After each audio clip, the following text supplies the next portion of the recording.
আমি আজকে বিরোধী দলগুলোকেও বলছি, আমি আজকে শাসককেও বলছি, আপনারা লক্ষ্মীর ভাণ্ডার দিন না। আপনারা সাবিনাকে, সুচরিতাকে দিন না লক্ষ্মীর ভাণ্ডার। আপনি ভারতীয় সাবিনাকে দিন না, আপনি ভারতীয় সুচরিতাকে লক্ষ্মীর ভাণ্ডার দিন না। আপনি ভাতা দিতে চান তো নারায়ণদেরকে, নাসিরকে দিন না, নারায়ণকে দিন না, যদি সে ভারতীয় হয় দিন না।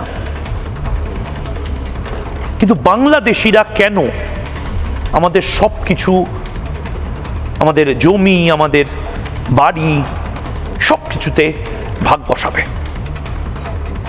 আমরা ইসলামিক মৌলবাদ দেখছি, আমরা দেখছি পাকিস্তানে কি হচ্ছে, আমরা দেখছি বাংলাদেশে কি হচ্ছে। এরপরেও আপনি এত কিছু দেখছেন, আপনি দেখছেন যে শেখ হাসিনার বাড়ি কিভাবে লণ্ডভণ্ড করে তার অন্তর্বাস নিয়ে রাস্তায় নামা হলো। আপনি দেখছেন 32 ধানমন্ডি কিভাবে ভেঙে দেওয়া হলো, সত্যজিৎ রায়ের বাড়ি কি করে ভেঙে দেওয়া হলো। আপনি দেখছেন ঋত্বিক ঘটকের বাড়ি কি করে ভেঙে দেওয়া হলো, রবীন্দ্রনাথ ঠাকুরের বাড়ি তছনছ করা হলো কিভাবে। বাংলাদেশে তো হয়েছে এগুলো।